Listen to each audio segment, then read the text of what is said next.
Bueno, pues vamos con la pregunta de Rosa Mari que me parece interesante.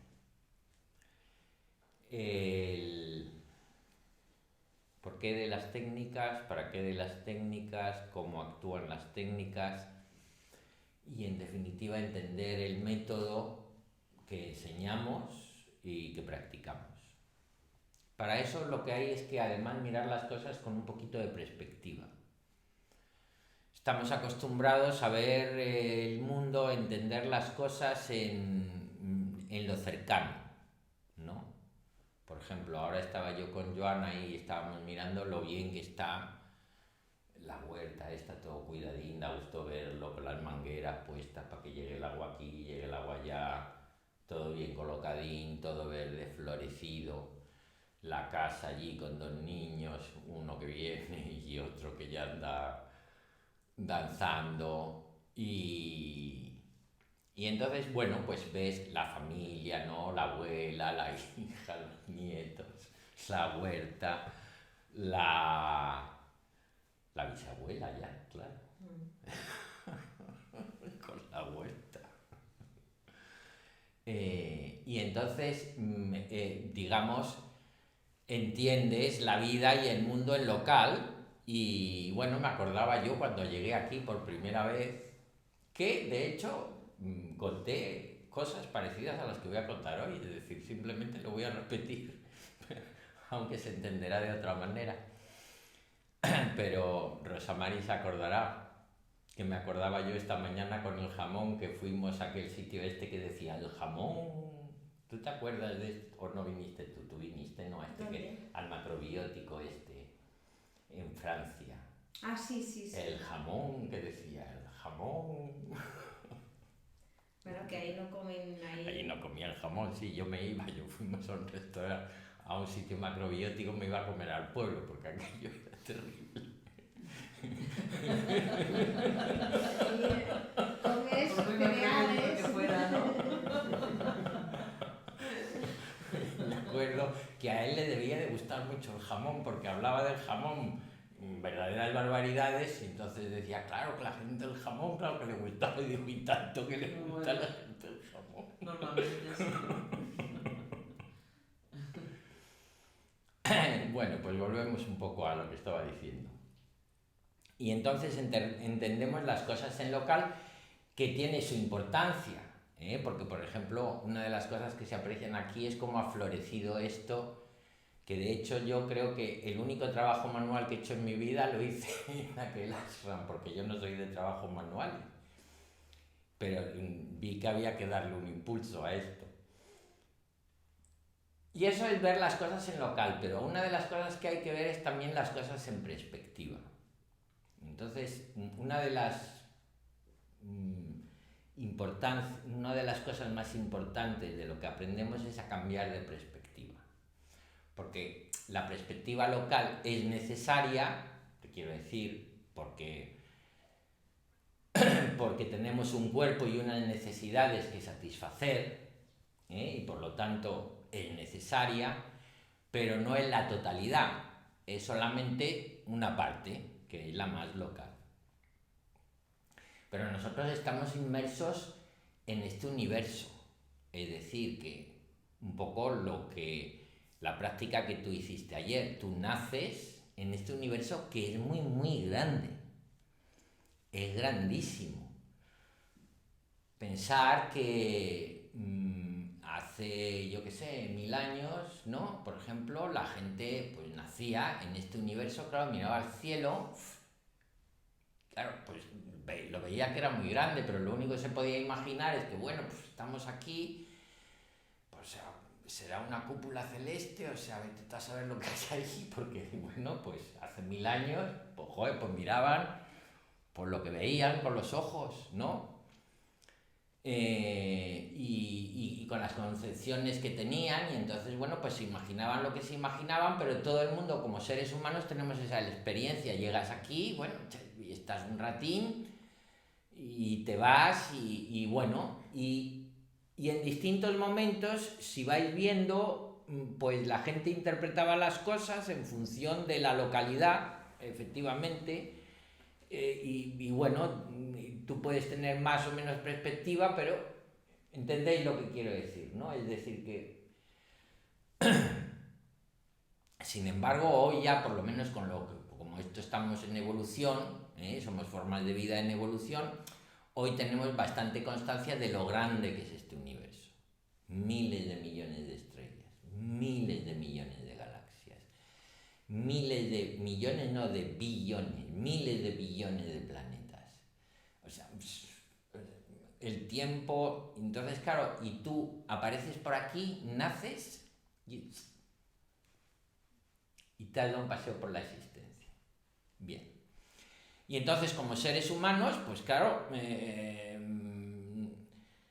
si te va muy bien en lo local, pues a lo mejor, pues no te fumas un puro. Pero ¿qué es lo que pasa? Que no creces, que simplemente te va bien y como, es decir, pues como una película donde no pasa nada. Que las personas muchas veces no quieren los problemas y en realidad la actitud ante los problemas debería ser no, mándame más problemas, porque es lo que hace interesante una película.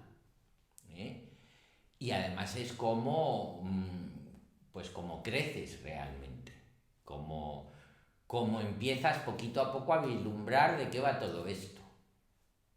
De hecho, distintos autores, por ejemplo, Byron Katie, y si habéis leído a Byron Katie, uno de los puntos es cuando que cuenta ella, dice, cuando lo que estás deseando que te vuelva a pasar es cuando ya estás a punto de resolverlo, ¿no? Es decir, porque ya dices, venga, entonces ya te deja de pasar, como quien dice.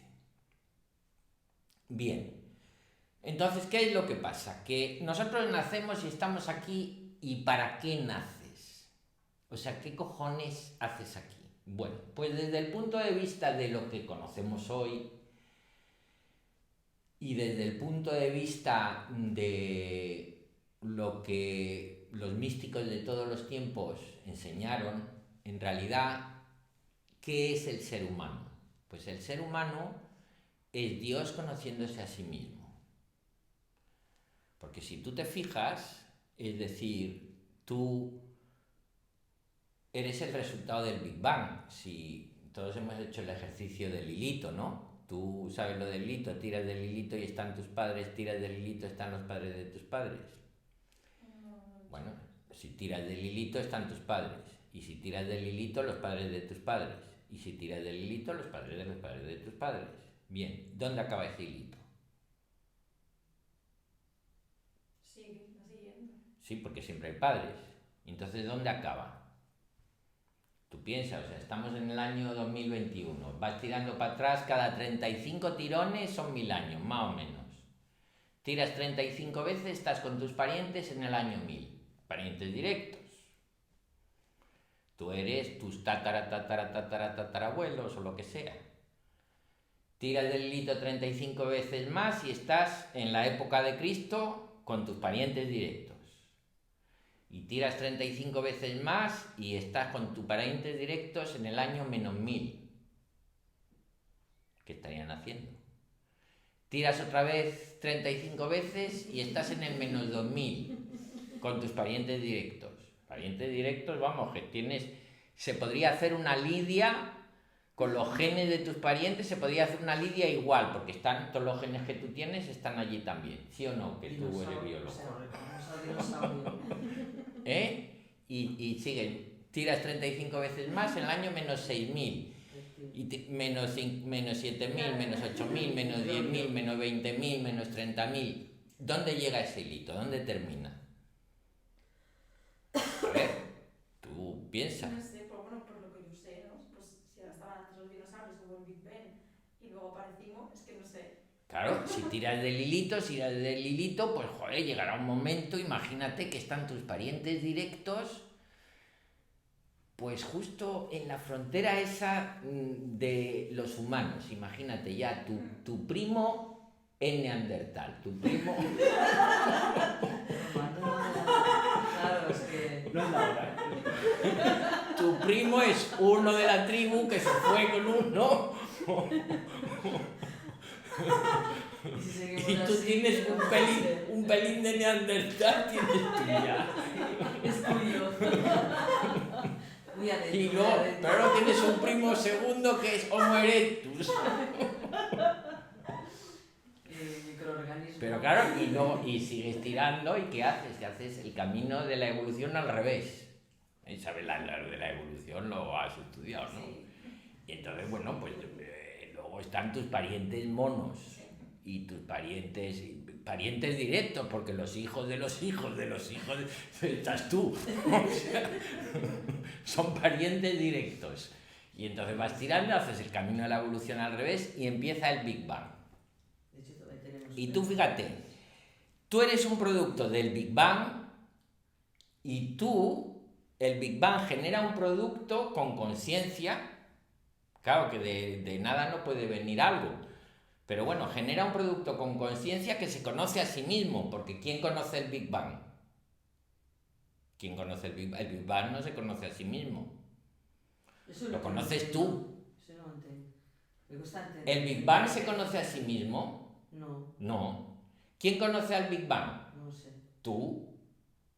No.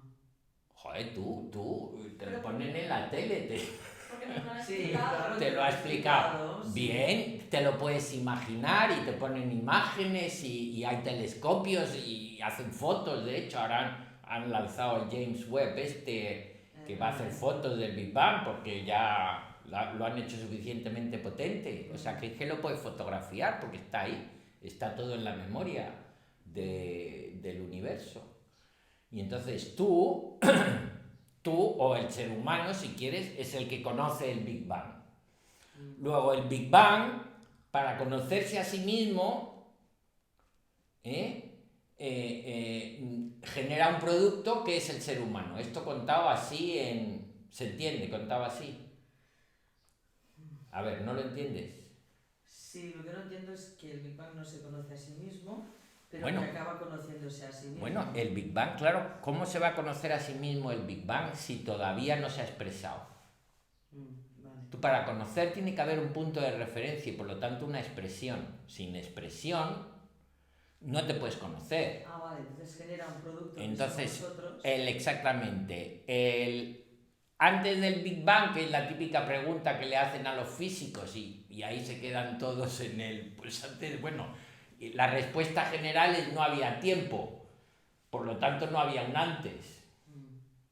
Eso dicen algunos. Otros matemáticos, porque todo esto son, digamos, lo haces a través de las matemáticas.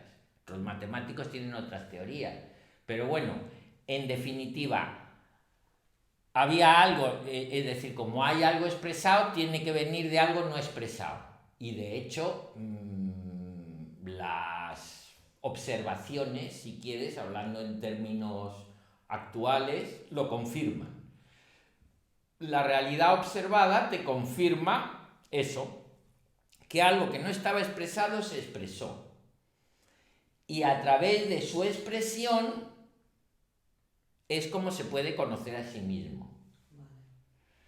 Y en su expresión, en este planeta que nosotros sepamos, pues la conciencia más sutil es la conciencia en forma humana, ¿no? Bien, bueno, pues lo que te enseñan los místicos es que desde esa forma humana, Dios, porque lo que hay dentro de ti es Dios, se conoce a sí mismo. Entonces ese es el impulso básico que tiene cualquier ser humano de conocerse a sí mismo, es en realidad el impulso que generó la expresión de Dios, que se quería disfrutar y conocer a sí mismo. Por eso se hizo dos. ¿Y el concepto Dios, cómo se puede definir para que Bueno, la gente lo entienda? tú lo puedes, es decir, tú lo puedes llamar, tú puedes decir que es igual a mc cuadrado. ¿Qué más da? Dios es una palabra. Dios es una palabra pues para señalar. Las palabras que hacen señalan cosas.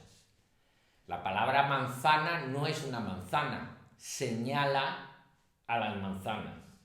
La palabra Dios no es Dios. ¿Señala a qué? Pues señala este concepto sutil, que es un concepto muy sutil, No. pero que es un concepto sutil. Y que, digamos, hasta la fecha ha guiado los destinos de la humanidad de alguna manera. ¿Qué es lo que pasa? ¿Por qué ahora están estas técnicas aquí y todo esto? Porque la civilización cristiana, que somos nosotros, que es simplemente, bueno, pues la civilización cristiana, podríamos decir que en este planeta Tierra, y ahí está un poco cuando empiezas a mirar las cosas un poco ya el global, ¿no? Pasamos de lo local, vamos a ir subiendo, primero estamos viendo a lo grande, es decir, y yo estoy aquí porque, bueno, pues tú estás aquí porque ha habido un largo proceso, un larguísimo proceso, pero tú imagínate, de aprendizaje, porque todo ese proceso del hilito, en cada generación se está aprendiendo, en cada generación se está aprendiendo. Que conste que la evolución, contada en plan darwinista, es una manera de explicarlo, la evolución contada en plan reencarnación es otra manera de explicarlo, y con toda seguridad dentro de 1000 años habrá maneras mucho más sutiles de explicarlo, pero no dejará de ser la evolución. Y la evolución no es otra cosa que es algo observable que lo que no estaba expresado se expresó primero como una única partícula primordial,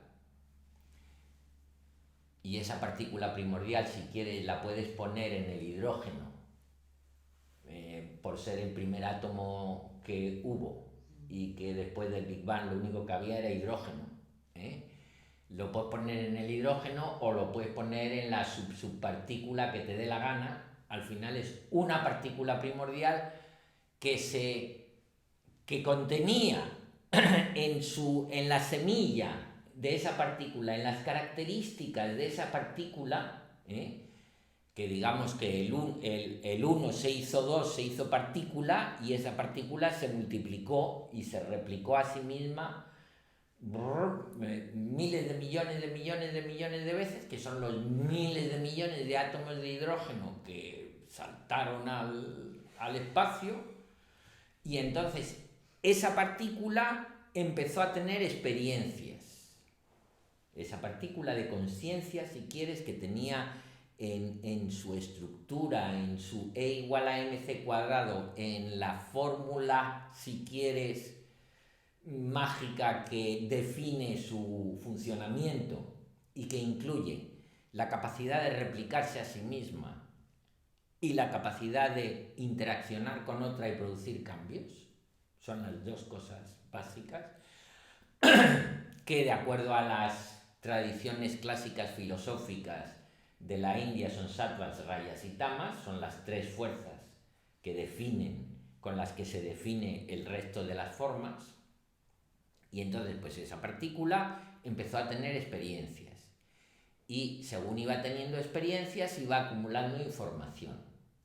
La información que tiene un átomo de hidrógeno y la información que tiene un átomo de agua, que son 2 de hidrógeno y 1 de oxígeno, es distinta. Con la información que hay en un átomo de agua, tiene líquido, hielo, nieve, tal. Con la información de un átomo de hidrógeno, pues bueno, pues tienes bombas atómicas, por ejemplo. Pero bueno, son cada cosa, según vas teniendo más interacciones, vas acumulando nuevas experiencias. Y entonces, bueno, todo eso es la evolución en el mundo mineral, si quieres. Y luego ya entramos en el mundo biológico, es decir, cuando ya hay los que siguen conservando las mismas principios, la capacidad de replicarse y dividirse y replicarse, y la capacidad de interaccionar con otros iguales y generar cambios. Y entonces empiezas con la primera célula, y la primera célula pues se va enfrentando primero a no sé qué, y entonces pues aprende a superar tal medio ácido, y produce no sé qué, y luego no sé cuántos, y luego vienen problemas y entonces se juntan varias células y ven que entre todas ellas funcionan bien para protegerse de ese tema, y todo eso va sumando información, va sumando información, va sumando información, y vas aprendiendo, vas aprendiendo, vas aprendiendo, vas aprendiendo. Toda esa información, todo ese aprendizaje desde el punto de vista biológico se va guardando en forma de DNA, en forma de información de cómo funcionan las cosas, y tú pues hoy en día digieres la glucosa porque hubo un tiempo que una bacteria, vete tú a saber, tenía que vivir entre glucosa y aprendió a digerirla. Y tú eso que aprendió esa bacteria lo usas tú hoy porque es parte de la información que tú llevas. Entonces tienes toda esa información, más luego la información que se te va pasando a través de la lengua, de padres a hijos, que es parecido. Y entonces la lengua te va pasando información y simplemente es un proceso evolutivo, y después de 13.700 millones de años estás tú aquí, hoy, en este local, preguntándote por Dios. Justo porque Él se quiere conocer a sí mismo y ha hecho todo este camino para que tú estés aquí preguntando por Él. Parece bien, pero es que se quiere conocer a sí mismo. Pero el impulso que tienes tú de ¿y de qué va todo esto? ¿Y quién soy yo? Es ese mismo impulso, ese mismo impulso expresado en formato humano en el planeta Tierra en el siglo XXI. Bien. Perspectiva gigantesca, ¿no? Digamos. Y entonces vamos ahora a una perspectiva un poco más corta, que es civilización cristiana.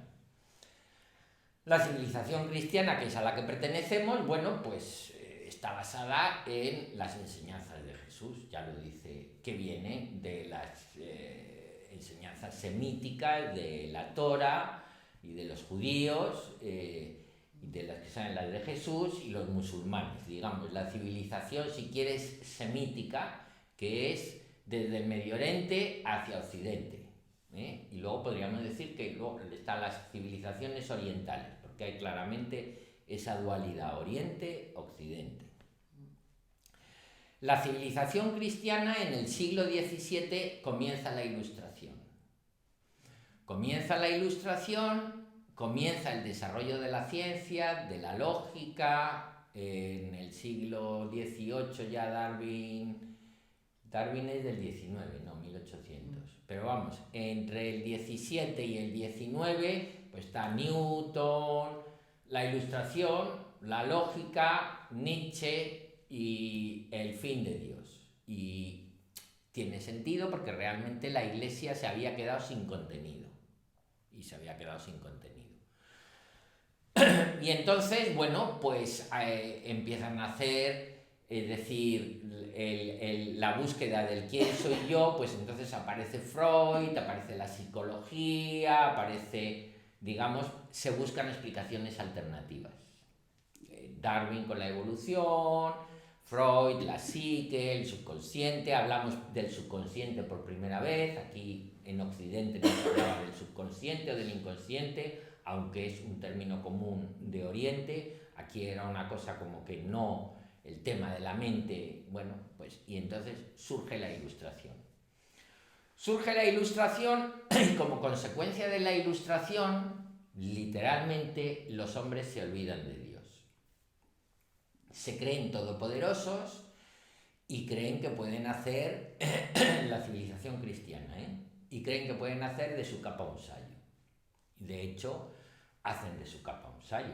Van a África, se cagan tal, cogen a los negros, los meten en un barco, los atan, los llevan a criar algodón, van a la India, se quedan con la India, van a China, se quedan con China, a Australia, se quedan con Australia, literalmente dominan el mundo, claramente, les dan a todos de beber Coca-Cola, y tú vas a China, vas a la India, vas al Tíbet hoy, y las discotecas y las películas de los cines son las mismas que vemos aquí. Los que hayáis viajado lo podréis ver. Bien, entonces, esa es la situación en la que estamos. En esa situación en la que estamos,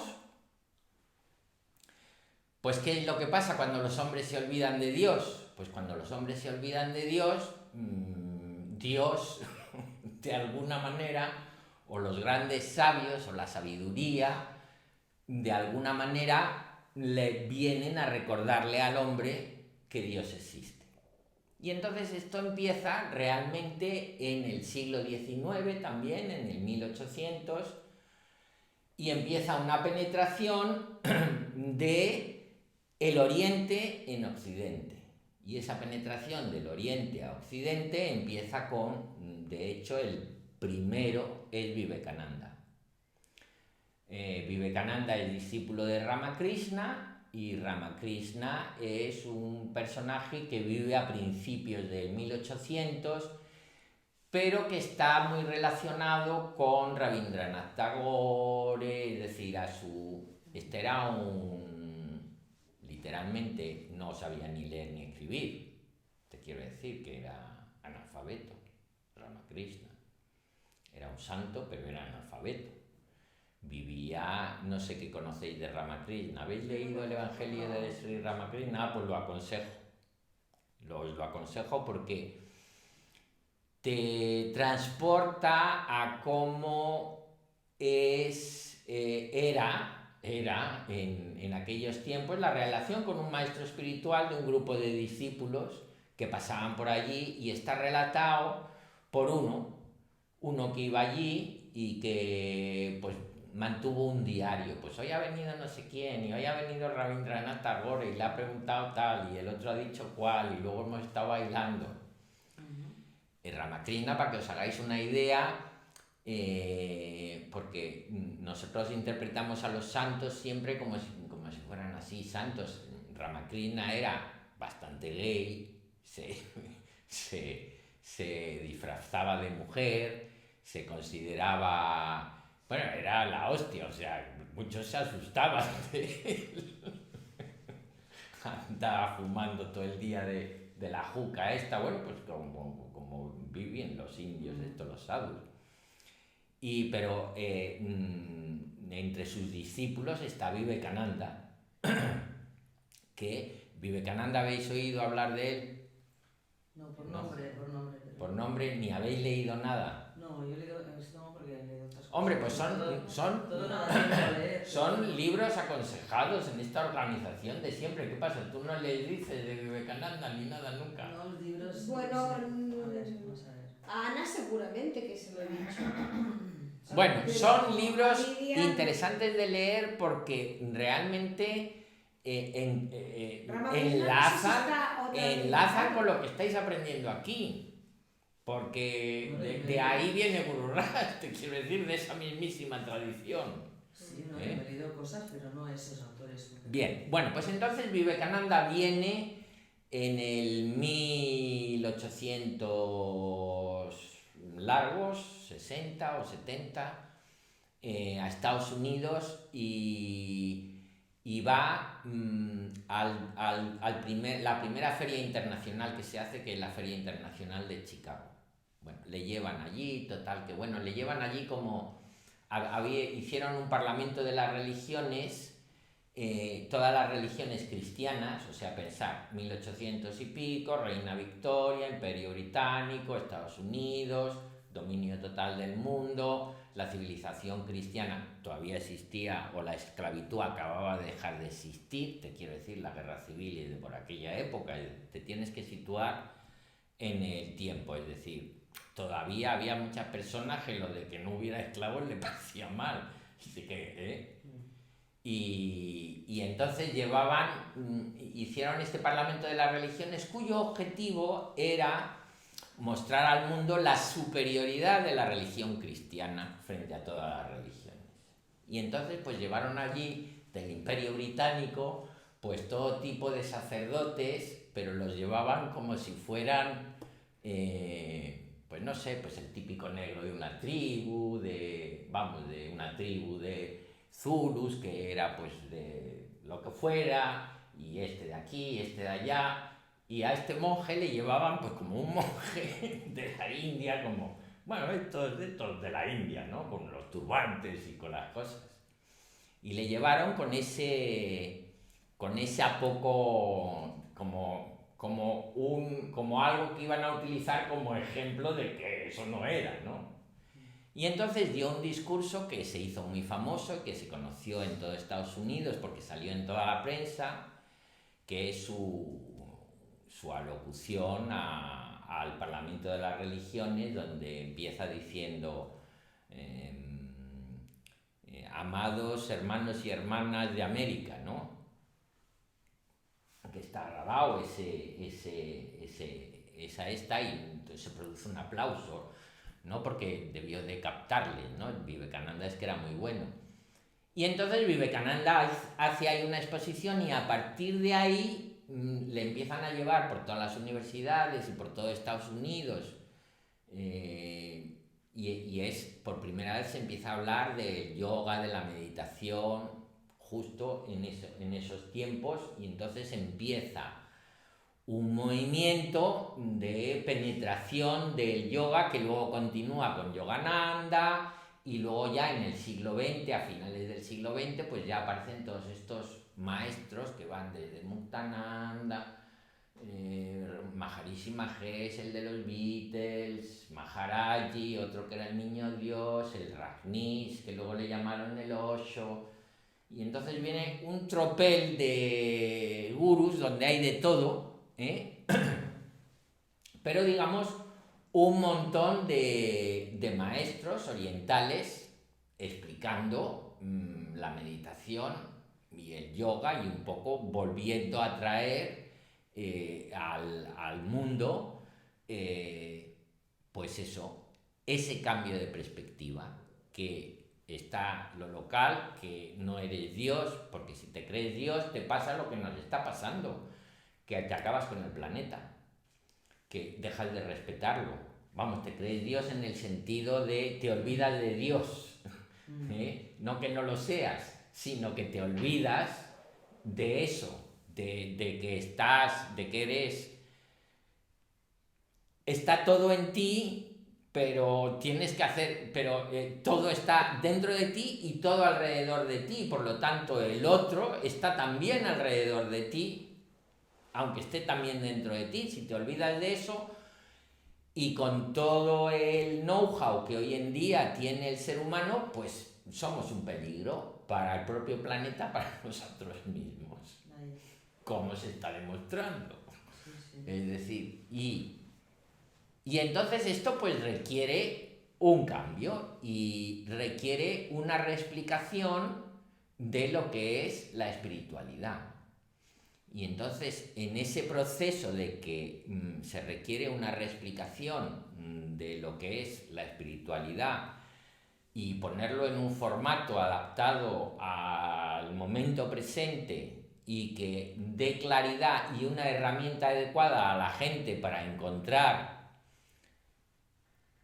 satisfacción a ese anhelo de quién soy yo, de qué va todo esto y qué hago yo aquí, qué sentido tiene de que yo me tenga que levantar, pues entonces vienen todas estas corrientes y todas estas cosas, ocurren todas estas cosas a finales del siglo XX,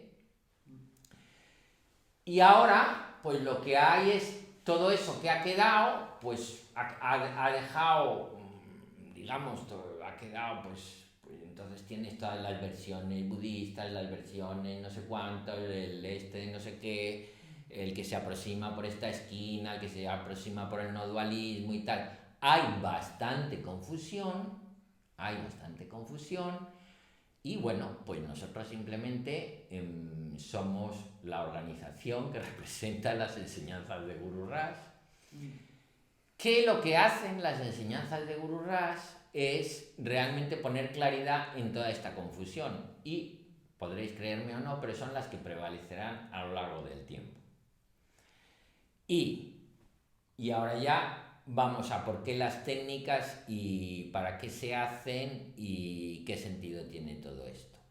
Y entonces, para producir ese cambio de perspectiva y ese cambio de actitud en todo este entramado en el que estamos, pues lo que tienes es que poner en práctica, hay una serie de componentes. Es decir, y hay que entender los para qué, los cómo y los para qué, sobre todo los cómo y los para qué. Entonces, tú como ser humano nos levantamos cada mañana y nos levantamos cada mañana, proyectamos en la pantalla de nuestra mente nuestra realidad tal y como la concebimos, tal y como la interpretamos, nos creemos que eso es la realidad y nos olvidamos de la actualidad. Entonces, para volver a traer a tu mente a la actualidad y darte cuenta de que en realidad lo que eres funciona solo, porque nos creemos que nosotros, y cuando digo nosotros, nos creemos que esa realidad proyectada en la pantalla de nuestra mente hace las cosas. En realidad esa realidad proyectada sobre la mente no hace nada, es automática.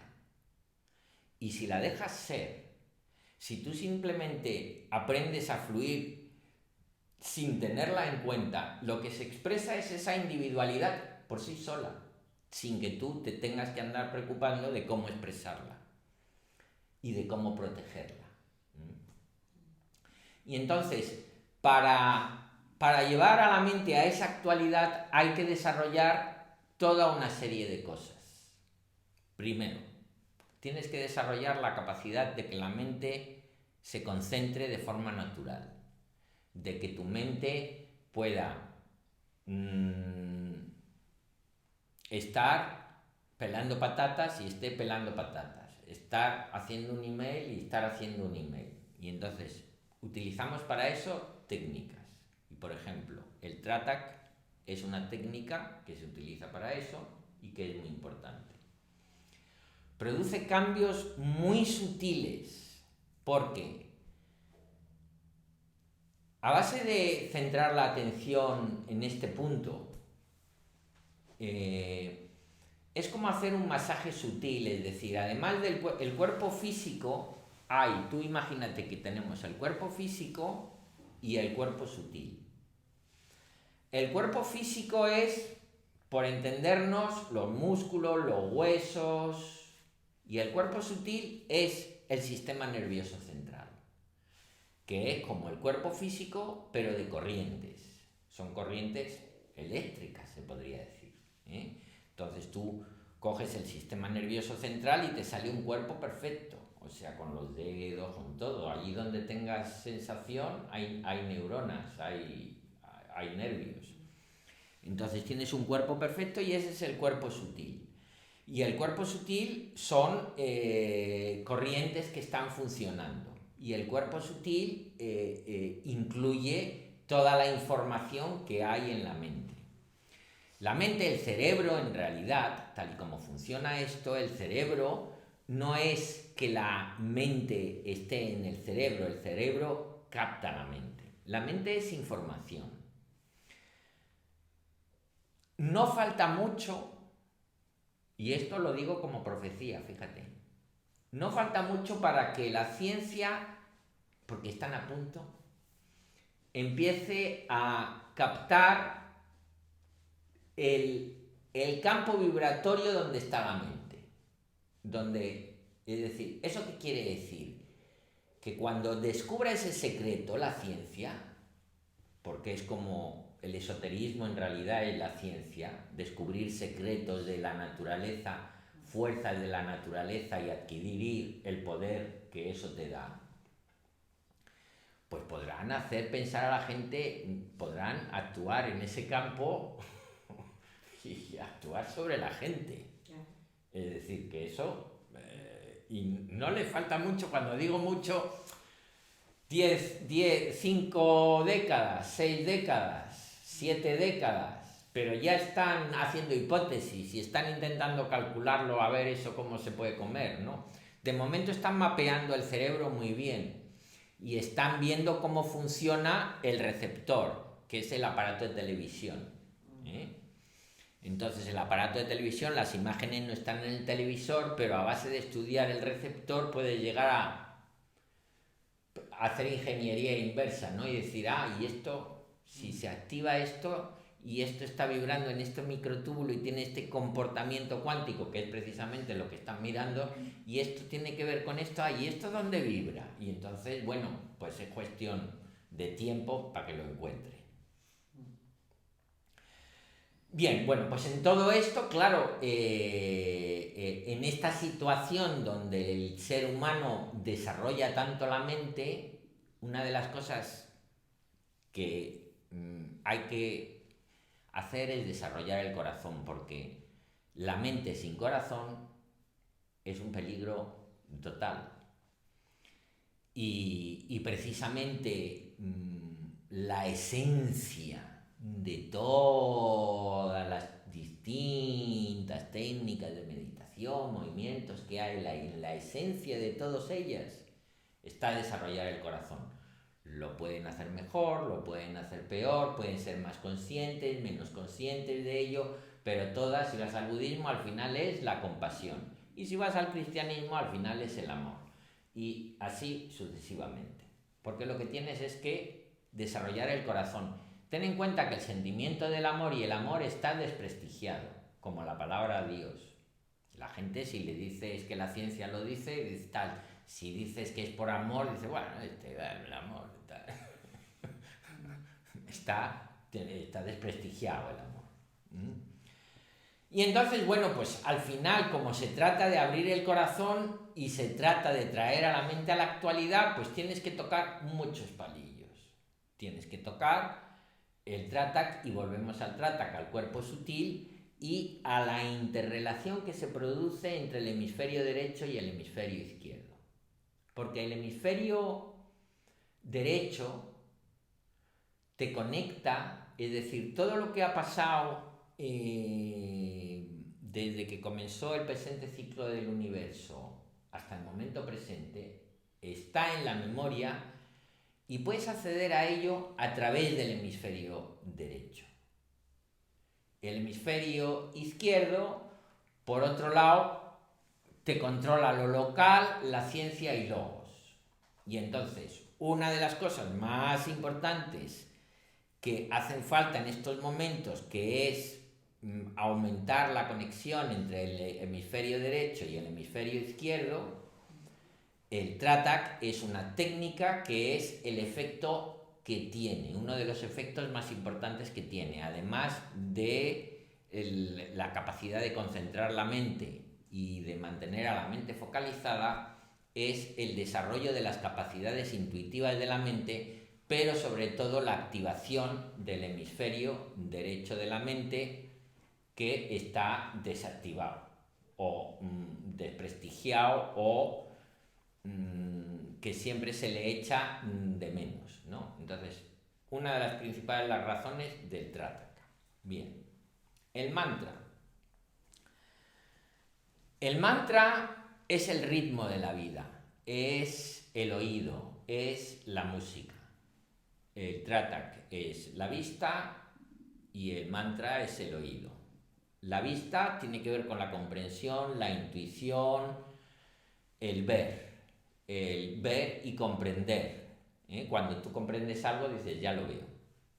Y el mantra tiene que ver con el corazón, con el ritmo, con la emoción, con el palpitar del corazón, con el ritmo, con la música, con el sonido. ¿Qué es lo que pasa? El mantra se podría decir que es el nombre de Dios cuando Dios adquiere tu forma. ¿Y qué quiere decir que es el nombre de Dios? Que es esa fórmula básica del átomo primordial, de rayas, sattvas y tamas, es esa energía empezó a adquirir experiencia, es lo que se ha reencarnado en realidad. Que es lo que yo siempre cuento cuando hablamos de las reencarnaciones, que dice, yo soy una reencarnación de... Pero ¿quién se está reencarnando? ¿Quién es el yo que se reencarna? ¿No? Cuando hablamos de reencarnación, para los que creáis en las reencarnaciones o hayáis oído hablar, cuando oigáis hablar a alguien de reencarnaciones, fijaros en el oxímoron. La gente lo que hace es, dice, yo soy una reencarnación de Isabel la Católica, ¿no? Por ejemplo, todo el mundo es reencarnación de reyes, princesas y gente importante. Pero claro, si tú tiras del hilito de las reencarnaciones, pues detrás de Isabel la Católica llegará un momento que hay un hombre primitivo, ¿no? Porque es un proceso, ¿no? Evolutivo. ¿Me sigues, Lidia? ¿No? Entonces, y habrá un mono también, ¿no? Entonces, tú dices, yo soy una reencarnación de Isabel la Católica. Pero luego este hombre primitivo puede decir, no, yo me he reencarnado en Isabel la Católica y ahora en ti, pero yo soy el que se está reencarnando, el hombre primitivo. Con toda la razón del mundo lo podría decir. Pero el mono podría decir lo mismo. Podría decir, no, perdonad, yo soy el que se está reencarnando, yo soy un mono y joder, y he ido aprendiendo, me he hecho un hombre primitivo y seguí aprendiendo y me hice Isabel la Católica y ahora soy tú. Pero el que se reencarna soy yo, que es el mono. ¿Me seguís? El razonamiento. Bueno, pues quien se reencarna en realidad es eso que es lo primero que aparece antes de que no hubiera nada, que es una vibración primordial. Que la vibración primordial de la totalidad de todo, según el clasicismo oriental, es Om. Es ese mantra. La A representa el sattvas, la M, que se cierra, representa el tamas, y la U, que es la interacción entre la A y la M, representa las rayas, que es el movimiento, la energía. Y ese Om se hizo miles de millones de trillones de Oms, que es el mantra personal, y eso es lo que ha ido teniendo y acumulando experiencias. Bueno, pues toda la memoria de todo lo que ha ocurrido desde ese momento hasta ti está accesible desde tu mente. Y no te lo digo porque lo haya leído en un libro, sino porque lo he vivido suficientemente fuertemente, y por lo tanto es así, es accesible. Y para eso está el mantra. Y el mantra lo que te conecta es con ese ritmo, con ese corazón y con esa vibración que en última instancia es el Dios que hay dentro de ti. Y entonces está el tratak y el mantra. Y necesita las dos cosas. Porque el tratak te da focalización, porque el mantra te puede decir, este tipo de experiencias que trae el mantra te pueden dejar muy hippie si quieres, ¿no? Muy... Pásame un porro. Esto es precioso. Y entonces no haces nada, ¿eh? Y entonces hace falta, porque la enseñanza esta es para householders, que quiere decir para el común de los mortales, ¿eh? No es una enseñanza para monjes, es una enseñanza para gentiles. Y entonces te hace falta el tratak, porque te da esa focalización y además aumenta la capacidad intuitiva de la mente, que la intuición es parecido al instinto, pero de un grado superior. Es decir, es el instinto con consciencia. El instinto actúa en el pequeño yo y la intuición es el instinto del yo real, digamos.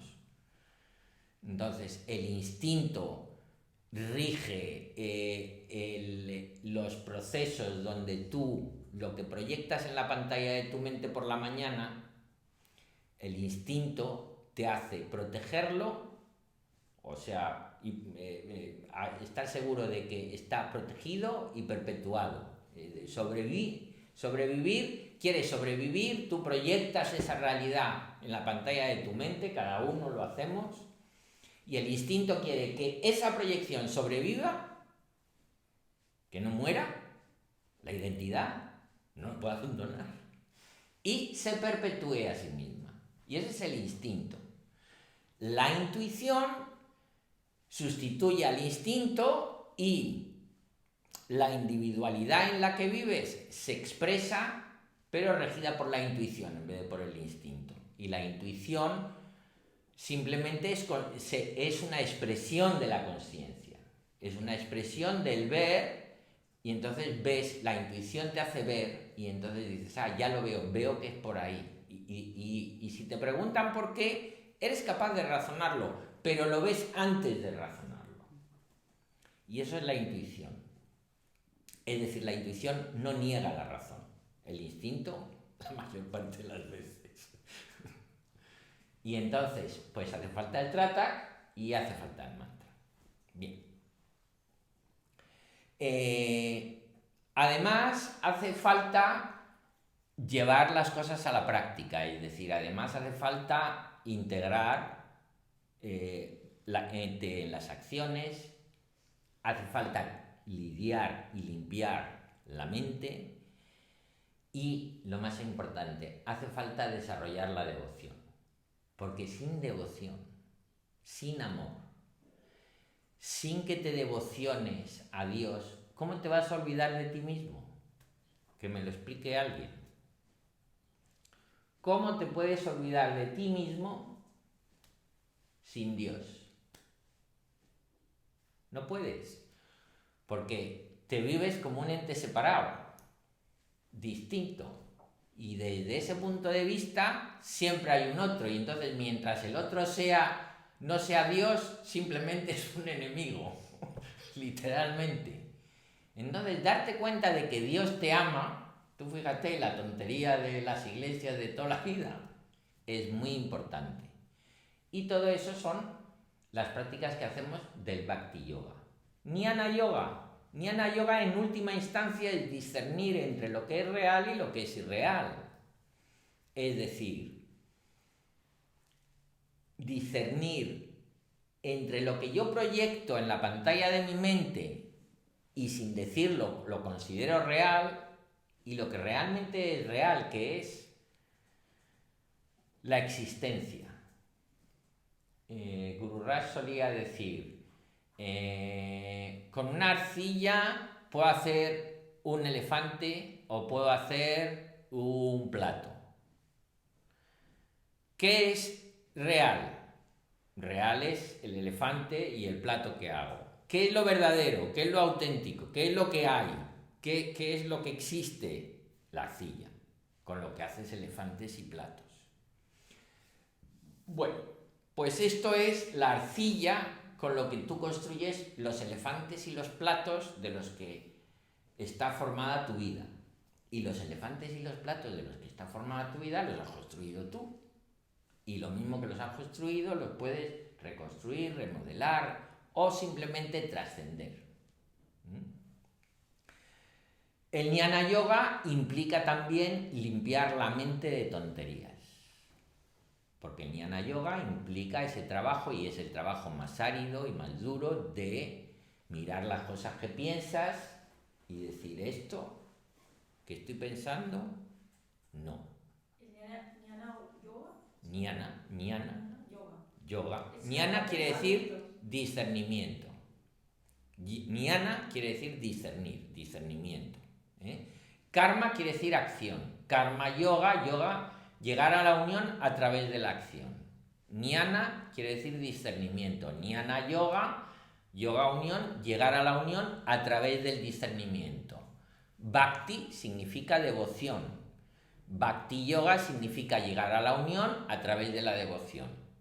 Y son como los tres colores, de nuevo, y todos tenemos un poquito de Bhakti, un poquito de Jnana y un poquito de Karma. Hay gente que es más Karma que Jnana y es gente que, pues yo qué sé, como la Madre Teresa de Calcuta, que se va allí a la India a dar de comer a gente, o como el chef José Andrés, ¿no? Y en ese Karma Yoga, que es que estás haciendo algo sin buscar un resultado y lo estás haciendo entregando tu vida para los demás, pues estás llegando a la unión a través de la acción. Jnana Yoga hay gente que es más jnani, que es más de la cabecita, más de pensar, más de filosofar, más de comprender.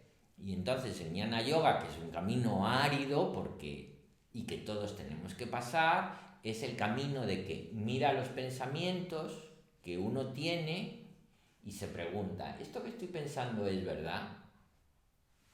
Y si lo preguntas bien podrás decir no. Y esto otro, y si lo preguntas bien, podrás decir tampoco. Y esto otro, y si lo vuelves a preguntar bien, podrás decir que tampoco. Y entonces eventualmente te darás cuenta de que el pensamiento como tal no te va a decir qué es la verdad. Porque no hay ningún pensamiento que te lo pueda decir. Por lo tanto, cuando tú estás intentando confirmar algo con el pensamiento, cuando tú estás intentando confirmar que es real con el pensamiento, estás haciendo un acto inútil, porque no puedes confirmar lo real con el pensamiento. Lo real lo puedes experimentar.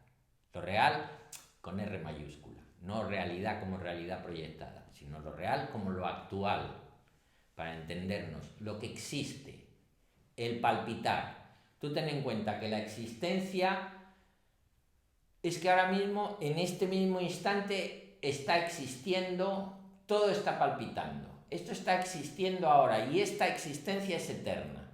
La eternidad está aquí y ahora. No está en un tiempo muy largo, muy largo, muy largo, que es como la venimos interpretando. Dice, la eternidad es...